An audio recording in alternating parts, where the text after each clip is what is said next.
Hey everyone, welcome into the webinar. We're going to give everyone a few minutes to kind of enter the room and come in. And Randy, do you want to kick us off with where in the world is Randy Levy? Yes, yes. So big surprise. I'm chasing 70 degrees down in Florida after being in Manhattan for the NRF event and a lot of networking, and it was like 2 degrees. So it's pretty psyched. I'm heading to Austin this weekend and then to New York City to meet with a lot of our partners. Where is everyone located? So I'm calling in from Portland, Oregon, our home office, and I was just going to write into chat. If you've got chat, feel free to jump into the chat and enter where you're calling in from. But luckily in Portland, we're not getting snow like the South, which is kind of interesting, but I'm glad no snow right now. London, I like that. London in the Awesome. house. Yeah.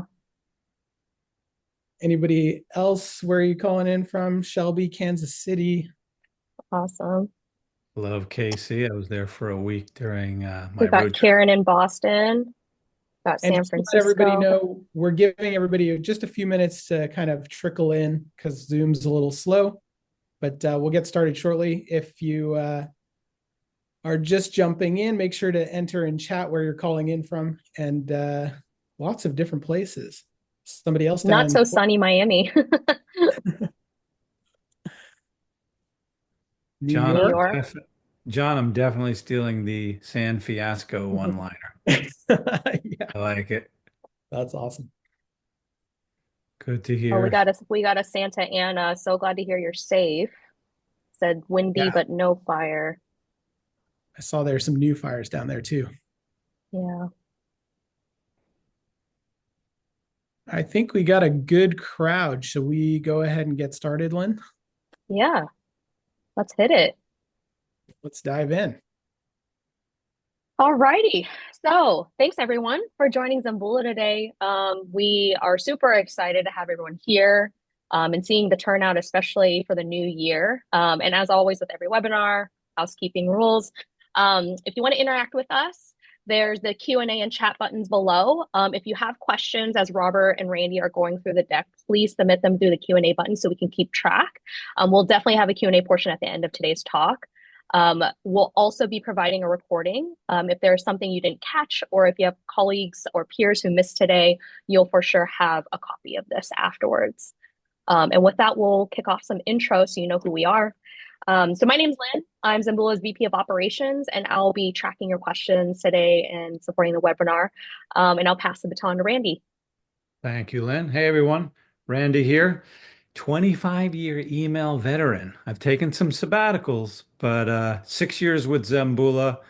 Pretty psyched to see y'all here. I've really focused on retail over the last 25 years, so pretty psyched to share our thoughts on the future of retail email. Robert, I'll pass it to you.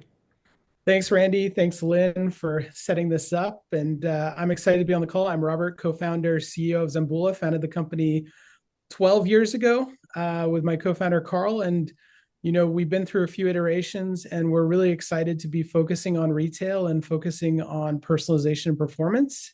And we feel like there's a lot coming in the industry over the next decade and just looking forward to kicking this off and diving in. But, you know, the big thing that we're seeing right now is that enterprise retail email is changing fairly fast and it's very current. And, you know, we're noticing some things that I don't think everybody's necessarily thinking about. And we just wanted to make sure you're all prepared and provide our perspective of what's happening out there. You know, why are we focused exclusively on retail now? The big reason is because of these changes, and I think we're entering a new era in email, that there are some unique opportunities and challenges when you look at companies with product catalogs, you know, with a heavy promotional schedule, with a lot of emails sent. It just provides these unique scenarios, and we really wanted to help solve those challenges. You know, unless you haven't opened your inbox lately, this is probably what you're looking at. And I think sometimes we forget to do that as marketers, but this is an example of an inbox. And this is just between noon and 7 p.m. in the promotions tab. And, a few decades ago, it was easy to sit high on this list. Now, default, if you didn't send me an email between noon and 7, you don't exist. And this is pretty typical for what we see in an inbox. And further than that, if I'm on a mobile device, I'm only seeing the top, 6 or 7 messages before the fold. And yes, I may scroll, but this is what everybody's competing for: is can I sit at the top? And Bloomingdale's, they're not a partner of ours, but I just thought that it's a really good example of a brand out there that's sending 3 times a day. But they managed to hit the top of my inbox when I checked at 7:15 p.m. So the real question is, how did we get here? A lot has changed over the last decade, and it's a very different position today and where it will be over the next year or two than it was 10 years ago. And we have to adjust as marketers. And I kind of break it down into 3 eras that we've gone through. We had the early era that Randy was there for the beginning. And back then it was, 1 email a day, 2 emails a day from your friends and family and your favorite brand. And then that changed a little bit. In the 2010 to 23 range, we got triggered email and we started to see more frequency.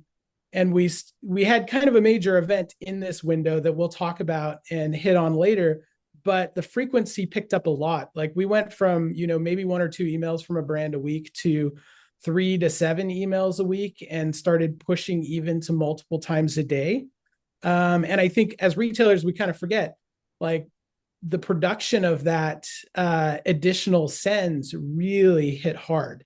And became an issue and a challenge that everybody has to, address. And then here we are today. And I think the reality is we have to find out how to automate daily sends and generate content daily, because the frequency is now 7 days a week. And sometimes it's 2 to 5 times a day, like that Bloomingdale's example. And that's intense. And it's a lot to try and produce with a limited number of assets. And so how do we solve that going forward? The industry changes that are driving this are really fascinating. And I think, Randy, having the 25 years of experience, like, you've lived this and kind of changed what you're doing in the industry because of it. But email send costs have dropped over time. And do you want to just take us through kind of, the evolution of what's happened? Oh, yeah. Well, first off, a few slides ago, don't go back, but I sent out my first batch email in 1996. I had 3 people on my list. My dad had the restaurant in Brooklyn, and every time I sent it, people came. So I like that I was a little ahead of my time. But yeah, looking at like costs and CPMs, like, it's crazy. In 2000, I remember vividly talking to the Starbucks team, and their list was 30,000 people, and I've got a CPM of $12, $25. Now fast forward to today, 10 cents. Uh, Yeah, insane, AWS, obviously. 10 Yeah. cents, send volume, like, yeah, it's crazy to see the extreme, and it's 100x cheaper than it was back then. Oh, yeah. So as prices have dropped, natural, economics, email volumes have increased. And, I mentioned that kind of moment in time, and that everything changed and what happened between, the second era and the third era that we're just entering.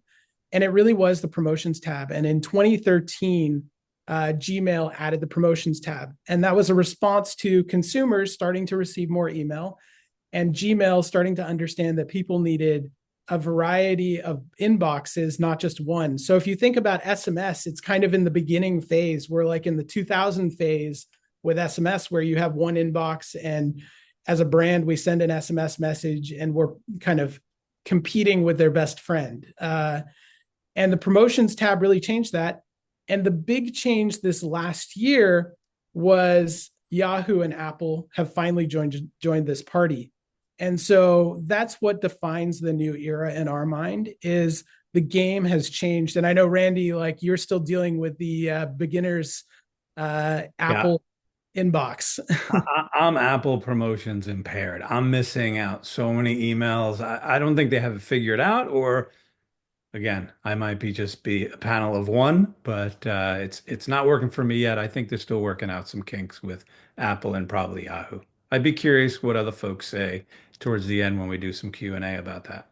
Yeah, and so we've seen kind of Gmail's perfected it. Everything that's supposed to hit the promotions tab hits the promotions tab. I'm not missing anything in the inbox, but with Yahoo and Apple, they're still working it out. And I think the behavior is new for those customers.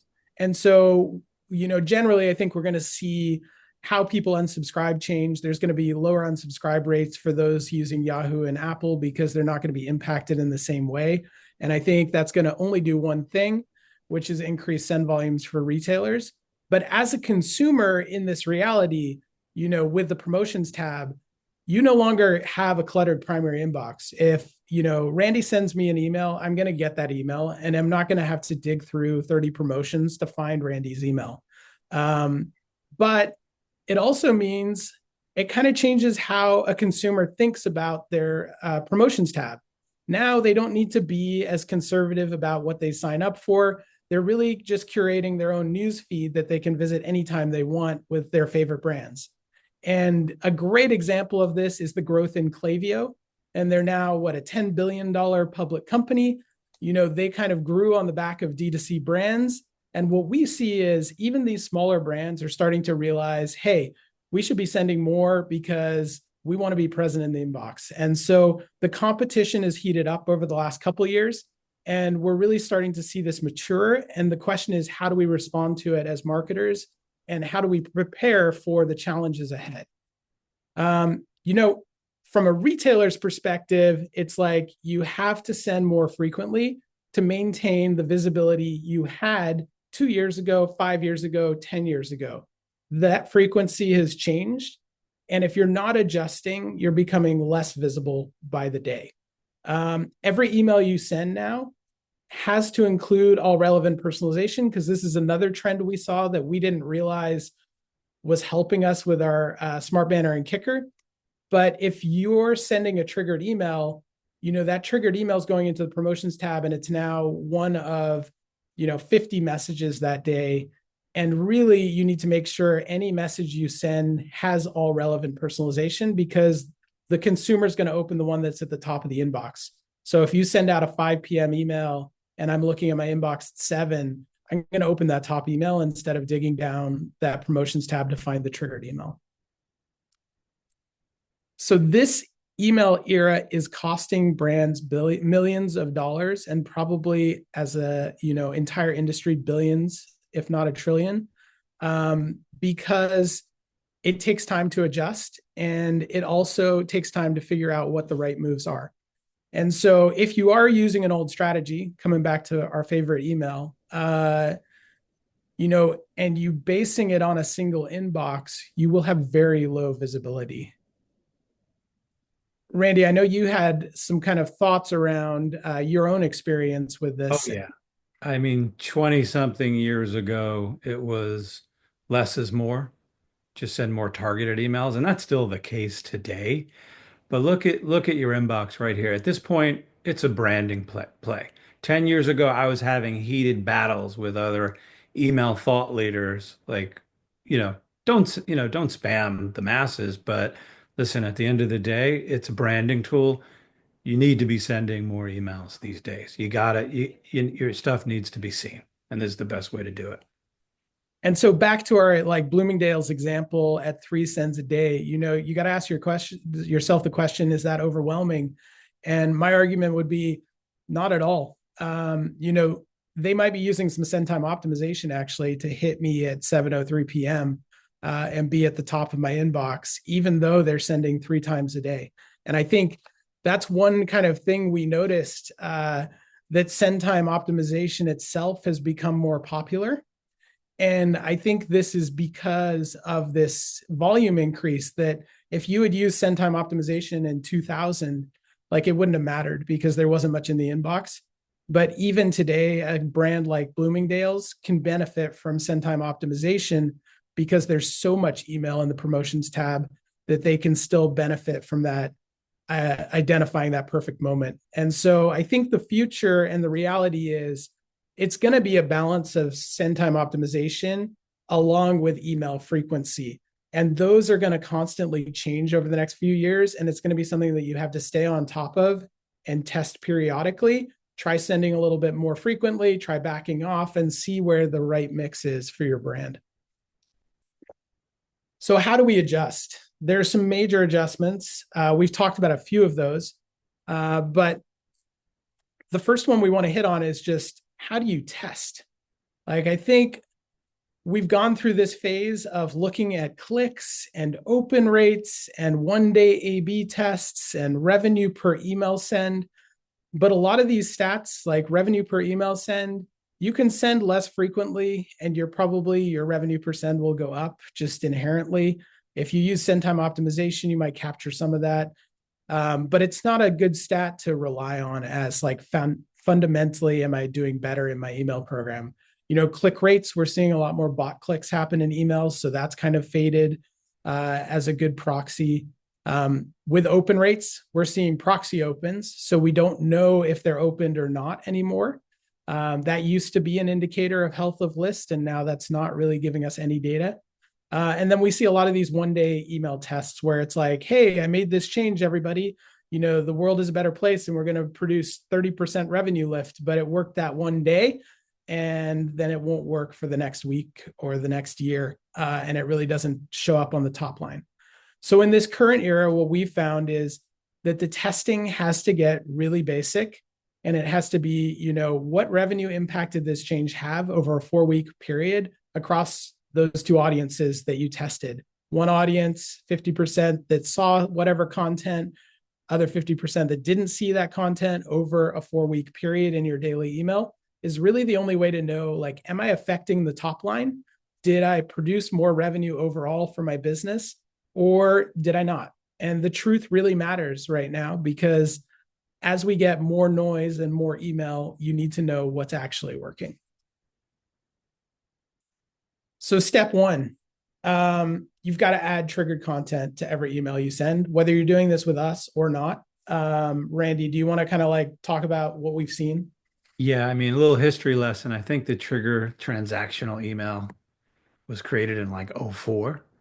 And still to this day, you're not seeing kind of the merging of the two. And if you've been on any webinar in the last 5 years, it's all about showing your audience that you know them.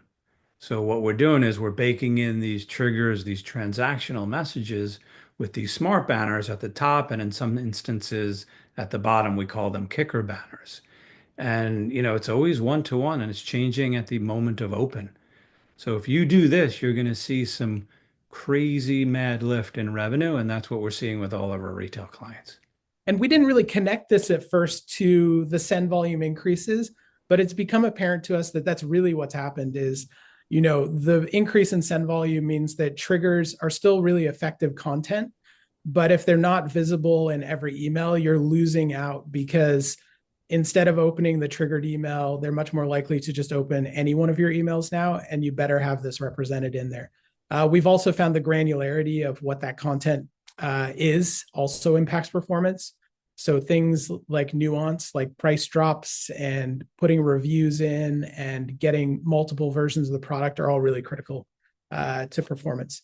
And the other piece that we found that was really interesting was we thought this just needed to be at the top as a banner, and consumer behavior varies quite a bit. And you need this at the bottom of the email too, because how two different people read an email will be different. Some people like to scroll to the bottom. Some people read the top and jump from there. And if you don't capture both sides, you don't capture the full potential of that performance. So that's a little bit, from a performance side, we see 17 to 30% email revenue lift when you do this. And with us, we're seeing anywhere from 11 to 41x return on spend. Like I mentioned earlier, it's all about the test and having a solid test, and a 4-week longitudinal revenue test is the kind of foundation of what will show performance. You want to validate it, and then occasionally you want to retest it to confirm that it actually works. These are two brands. Thrive has been with us for 4 years, Forever 21, 2 years. They're on their 3rd year now.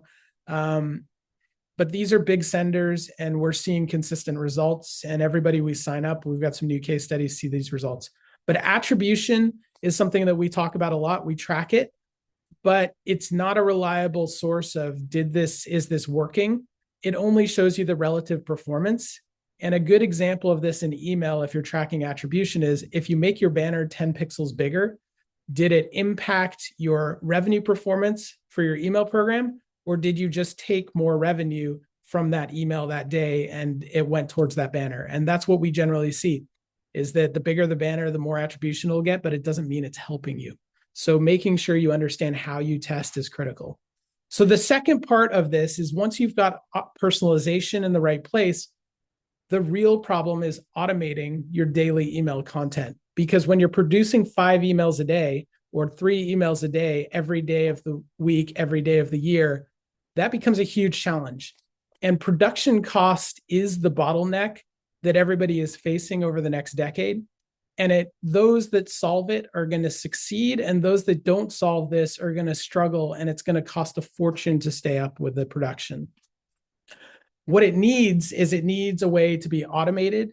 There needs to be content variety. You can't send out, the exact same promotional email 5 times that day or 3 times in the same day without your audience catching on to it and unsubscribing. The other piece is you need to account for daily merchandising and promotions. I know there's some stuff out there where it's like throw out the calendar, but let's be real. Like, we all have merchandising and promotional requirements. We know promotions work. We saw, I think it was JCPenney's tried to throw out promotions, and that was a challenge. And so I think these are just natural parts of retail, and you've got to account for them. Personalization whenever appropriate.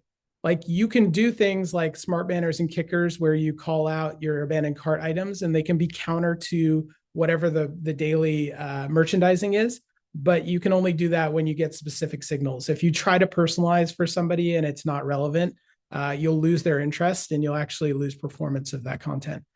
So today's top modular approaches that we see out in market are really missing the mark. And what we see with this is, creating 250 pieces of evergreen content for a 55-day period is great, but it doesn't handle promotions. And so you're going to override this on a promotional day, which is going to be your biggest sales day. So you might be able to use it, but the question is, what value is it really driving? And what we end up seeing is a lot of similarity. Like, if you look at these 2 emails, you've got a bunch of versions of heroes, headlines, and copy, but then they just shuffle every day. There's no real flow to it, and it's not cohesive. And that's what we're looking at, is like, how do we automate an email that's cohesive top to bottom and really drives performance over the long term? So where is the content actually being created? A lot of people think HTML in the email editor, but if you go and you turn off images in all these retail emails and all these brands, what you're going to find is there's very little content that is not Photoshop or Figma or some design tool. And the reason for this is because as a retailer, you want to be on brand, and you want to use your custom fonts, and you want to layer images over text. And unless you're doing that in images, you're not going to be able to achieve the look and feel you want. And we've seen email deliverability has adjusted to this. Like, we've run tests with our customers where it's like, well, what about the HTML version of a product grid versus the image version? And what we found is email clients have gotten smart. They understand retail emails image-based, and they're not dinging you for it. What you need is no design limitations. So if images are the content, and that's where we're starting, how do we scale image-based content creation? Because in order to hit those 5 emails a day, that's what you've got to solve for, is the actual creation of the images. And to do that, you need to adjust what tools and strategies you're using to be able to achieve it. And what we see is you're going to need basically Photoshop data for design. And that's data like product imagery, product information, pricing, that kind of data, personal data around the customer's loyalty points, that type of stuff. And then you also need data for decisioning of what they should see, because the decisioning of what somebody sees, like, say I'm receiving a hero image and it's for a category I've been browsing, I should be seeing the product that I browsed in that category in that email, not seeing something else. So what we call this is a composition engine. And I think they're going to be more than just us as a composition engine in the future. This is going to be something that everybody needs. You need to be able to use your brand's custom templates, themes, fonts, data. If you have call outs, all of that stuff needs to work seamlessly where you design the content itself. And the next question is, how do you automate the generation of that content? And the goal is to have end-to-end where you can tell it, hey, this is the merchandising for today. These are the promotions we're running today. Generate the email. I want to pick the blocks that I want to use, but that's about it. So the exciting part is I think AI is going to unlock this. And what you've probably heard a lot about is AI used for text generation and AI used for, within the marketing stack for analysis of data and trying to figure out unique things. We have a little bit of a different take. We actually think the killer use cases for AI for retailers is very specific, and it's around AI photo cropping and getting really good at that. We're working on models to improve the quality of the cropping all the time. You can see up here, when you can crop out the background, it lets you put the same background, and then you can also generate new backgrounds using AI. And so those two elements immediately expand the flexibility of your product catalog. And as an emailer, we kind of get the product photography that we get. We can't go out and shoot new stuff. But if we can take that existing photography and we can expand how we can use it, it really opens up the door. And now we can start doing the same merchandising for like denim and send 5 different emails in one day that all look and feel different while promoting the same promotion and promoting the same merchandise. The last piece of this is the photo extension. And I think this is going to be important as we work on category and hero banners, because a lot of the times you need more space to put your copy, like on this example where we've got copy on the right and the individual on the left. And so having that auto expansion of images is going to be critical to delivering the look and feel that the designers want and executing on it. The final piece of this that we found is you have to automate the quality assurance. And if QA can be automated by AI, which we're seeing, we can go through and auto detect, did this crop work, and narrow it down from 140,000 image catalog to cropping all of those images to ending up with 3 or 4 that we actually need to manually look at and adjust. That would have been impossible even a year ago, 2 years ago. And when we look at our triggered email banners, we have to generate thousands of versions and manually QA them. That's starting to turn into a process where we're starting to use AI to do the first version of QA. And I think that's going to really revolutionize how we do email. So you can't just do it all at once. You've got to test your way into full automation. And what we're seeing is the first place that everyone's looking is Product Grid. And we see a lot of retailers out there hacking together solutions right now and doing good work. But what we see as the opportunity is as we start getting better at Product Grid, it will then move into category banners. It'll then move into hero. And in the next few years, you'll be able to achieve a fully automated email, but it's a step-by-step process to get there. And if we look at what's going to make the perfect product grid, it's going to be products are based on the daily merchandising. We see some of that in market right now. The personalization happens within the merchandising requirement. So this is a little nuanced. You don't want to counter the email itself. Like if merchandising says, today is denim, you don't want to show in a product grid something completely other than denim. Like if I had browsed sweatshirts, I can do that in a specific location. But if I'm in the general email, I want to see denim. And if I browse something within denim like jeans, that's when it should personalize to me within this grid. I think we're also going to see massive expansion in the creativity and how the variety exists. And we're going to take a quick look at that. So product grids vary quite a bit. How your brand wants to show this will change. And I think one of the things we've noticed is how you want to present it on a day-by-day basis will also change.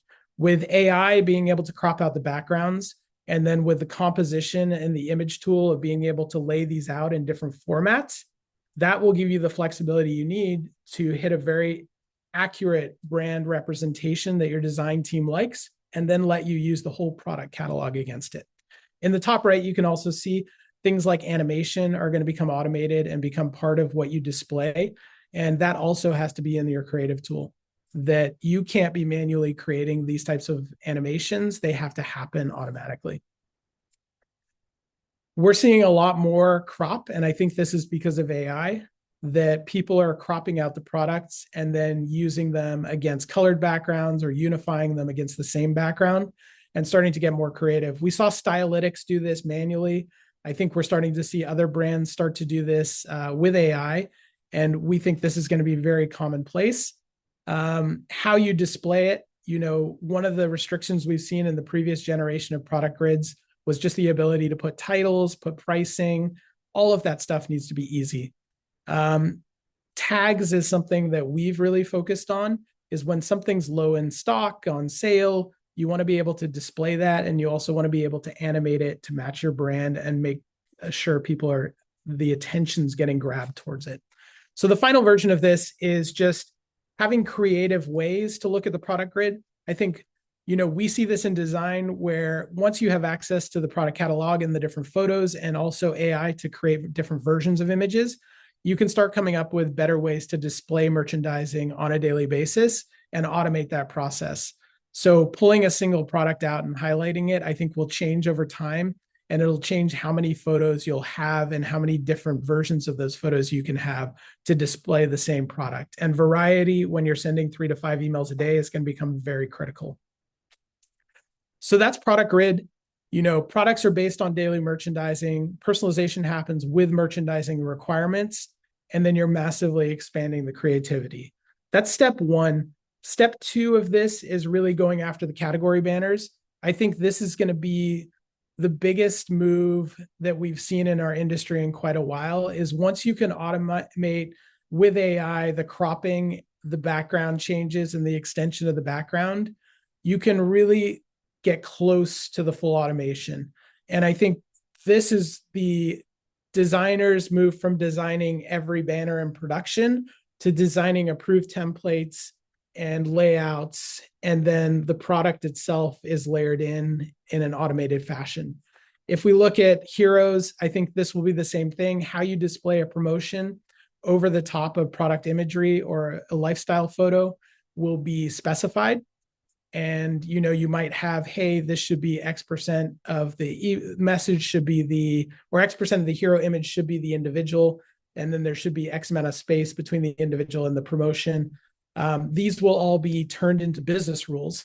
And then within the business rules, the creative and the AI will generate the content to match that scale and position objects correctly. So we're really excited and bullish on where this is all headed. And I think what we see is a future that's cohesive, where the email looks very designed top to bottom. It's image-based, so it's living within the paradigm. You have an improved customer experience because it's personalizing when it's appropriate. You're improving revenue performance because you have things like the very high-level personalization and very detailed, granular personalization of Smart Banner and Kicker. But then you also have the very subtle general versions where it's against merchandising and against promotions that exist. So this is really the future, and this is the future we're excited to help build. And it really depends on this happening, because if we're going to digest and be able to live up to the email send volumes that are being required of us going forward, where it goes from 1 email, a week to 3 emails a week to 7 emails a week to 15 a week, like the bottleneck is in the production. And if the production isn't solved, we're all going to be in trouble. And so that's why we're focused on this problem. And we think this will be the problem for this next decade and era. The solution is getting your triggered content into a couple locations within the email. This might be 2, there might be a third one in the future. And then the other part is the production of how do you create your general email on a daily basis. And that's where the automation has to come in. is it needs to simplify. Instead of spending 10, 12 man hours a day to produce the email, it needs to get down to 15, 20 minutes where it's just identified, and your design team needs to be creating new templates and assets that the AI or automation can leverage instead of the assets themselves that are going into the email. So the future really is a seamless, cohesive daily email that's appropriately personalized to every recipient in every single moment. And we hope that you guys are joining us in this future. And we hope there are a lot of other people working on solving this same problem, but we're excited about what's to come. And I'm going to hand it off to Lynn, and we'll do some Q&A. But if you would like, we have a new white paper coming out, AI for Retail and Email, a playbook on the next era of retail email. And we also have a new case study. If you would like to receive any of those, just throw a comment and let us know which ones you'd like, and we'll make sure to send it to you. And I'll hand it off to Lynn for any questions. All right.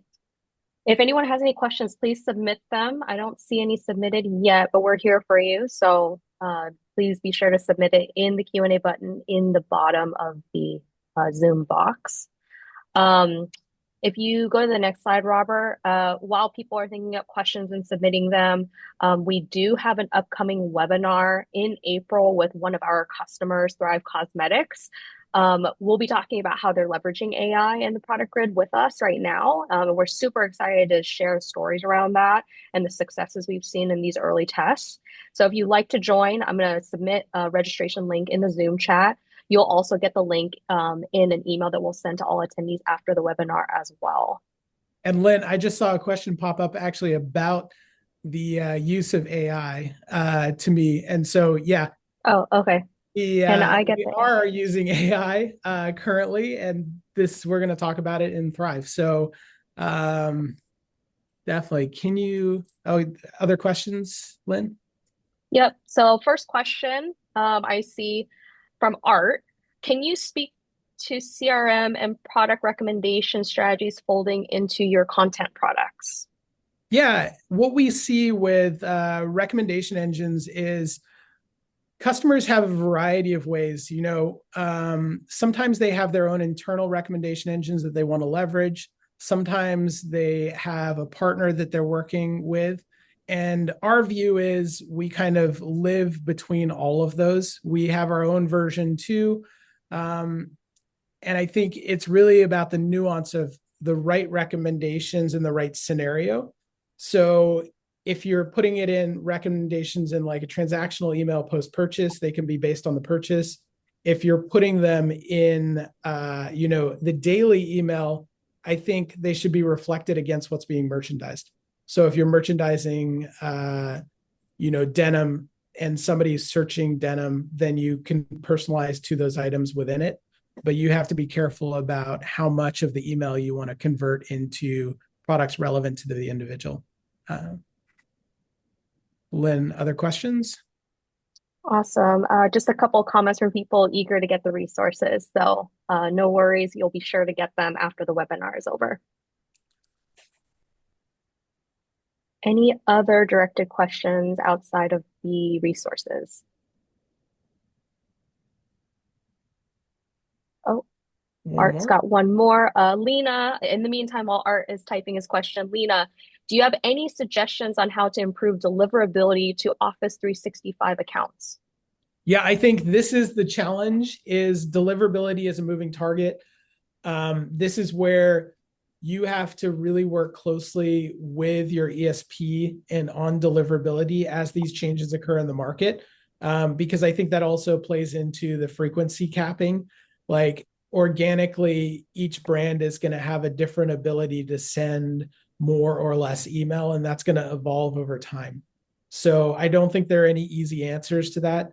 It's one where you've got to kind of work on that over time and just keep a strong eye on it. Yeah, and on the deliverability side, I spent 4 years in the space. You got to be engaging. You have to show your folks you know them. The better, the better your audience is engaged, the less spam complaints you're going to get, and the more targeted your messaging, again, the much better inbox placement you're going to get.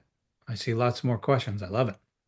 Yeah, so the next one is coming into from Katie.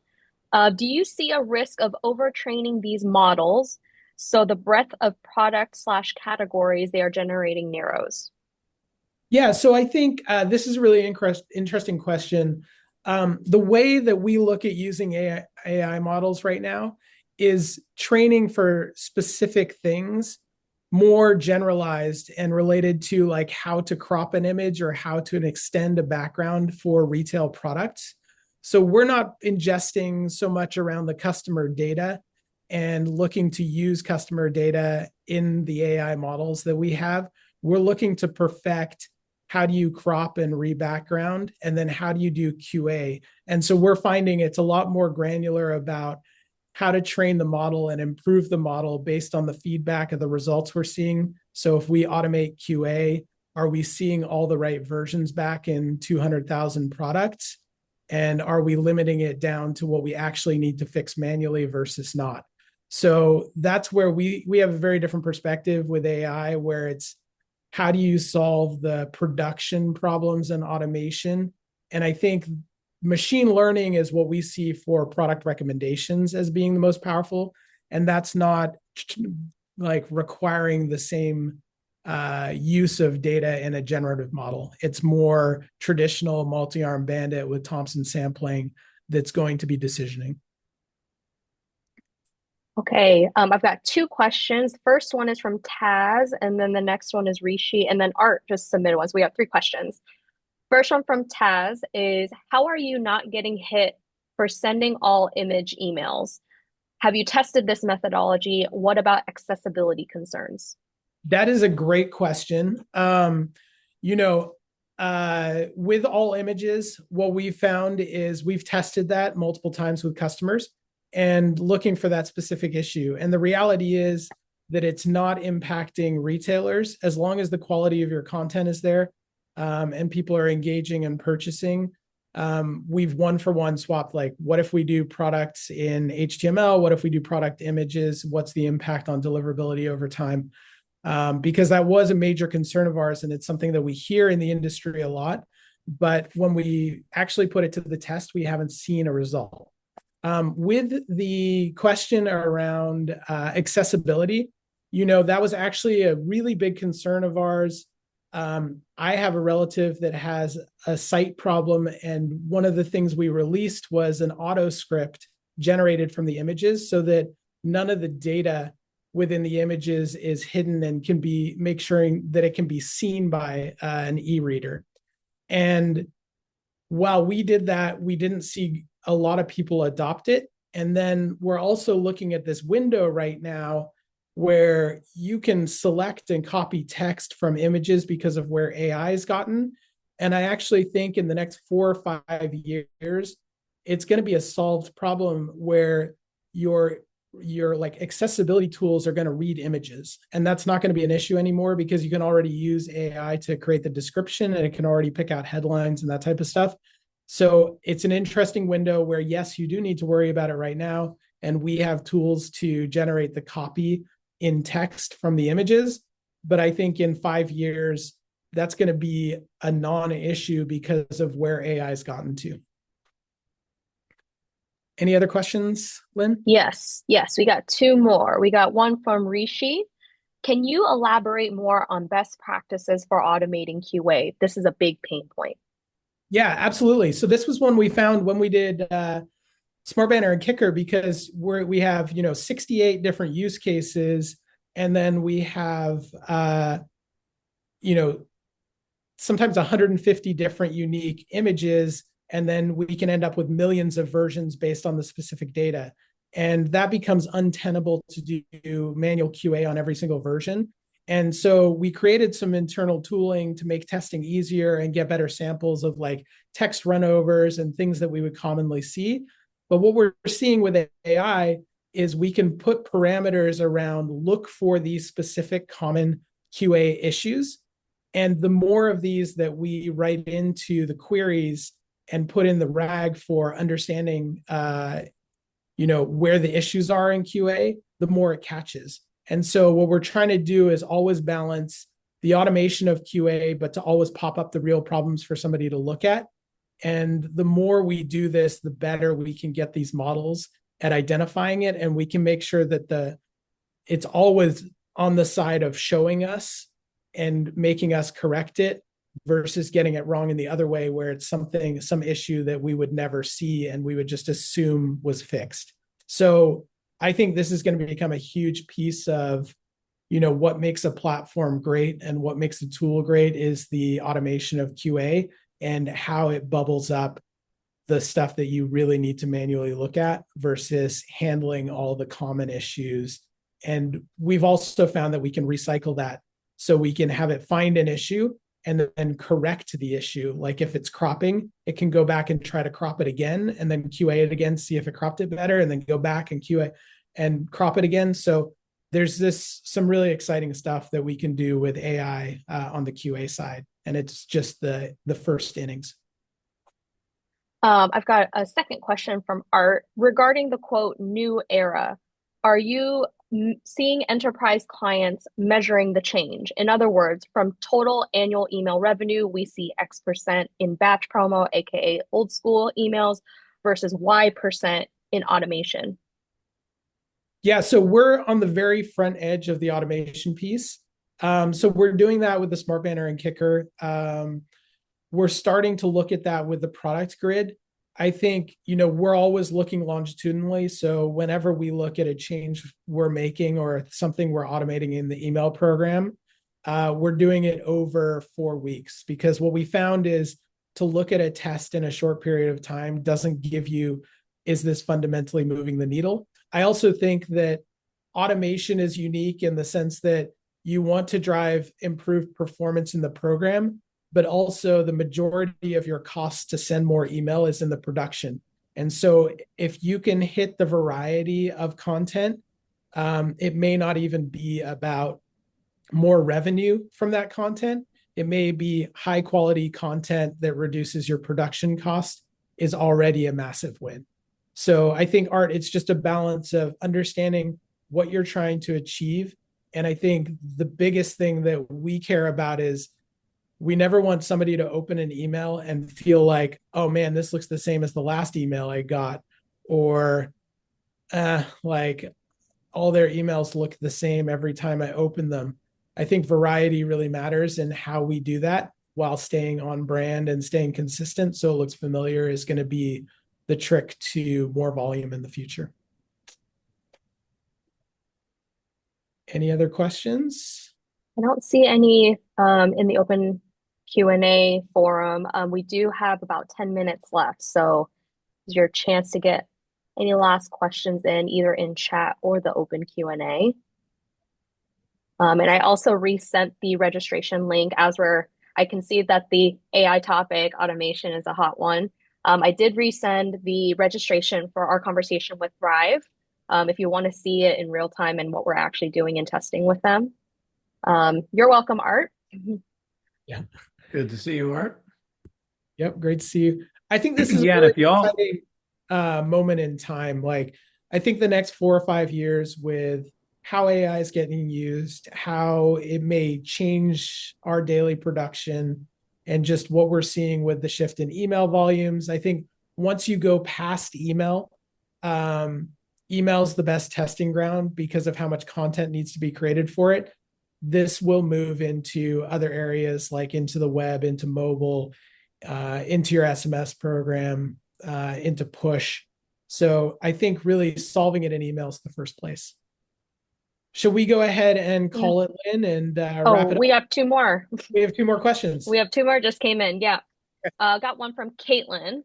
What are the key metrics you look at to assess performance? If you could only pick 3, what would they be and why? So I'm going to be really bold and say there's only one that is really critical, and it is revenue over time. That you need to look at what is the revenue impact over enough time for the initial excitement to wear off for whatever change you made. And I think in the day-to-day creative side, it becomes really challenging. And I think that's where automation will actually help us understand is if you're using automation to create the content, you can create more consistency in how it's generated and what it looks like, and see if certain types of promotions work better. We're also, I think we're going to see more attribution used when you can compare like content to like content. So things that we find is you can find little answers in attribution, like, does my audience respond better to a 10% discount or that as a dollar discount?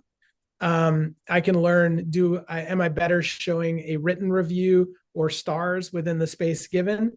So I think how we look at analytics is going to change, and how we look at performance. We'll have a baseline revenue. Does it drive more revenue? And then within the creative itself, we'll have more analysis of, what type of language does this person respond to? Do they like bubbly language? Do they like somebody serious? And the details of what's in that creative and the data used within that creative and how it's presented. So I hope that answers your question, Caitlin. But I think it'll be kind of twofold. It'll be overall revenue performance, and then it'll become much more specific into the creative itself and how to use certain executions of creative. Okay, we got another question from Taz. In your own workflow, what speed improvements did AI introduce in terms of email production? So for us being being a service provider and working with retailers, a lot of times we look at the manual process of what it takes to use another solution to create these banners, like the Smart Banner and Kicker that we do, and create all the use cases. And I would say the efficiency is kind of 10,000 to 1 right now. Like if you were to manually build out this content versus doing it in images, it's probably 10,000 times easier. And I think we're going to see the same level of efficiency. We'll probably see 100 to 1,000x improvement in efficiency with AI on things that you like fundamentally couldn't do before. Like for you to have somebody in your team go crop out, 150,000 products from your catalog and do that is impossible. For them to go generate a new background for an image is close to impossible. So I just think it's going to be hard to put a number on. I think the efficiency is going to kind of change the workflow and change what we do and where the focus is. And I think that's going to be the biggest factor, is the focus will be more around new learnings and making adjustments based on those learnings, rather than the production and the creation of these of assets.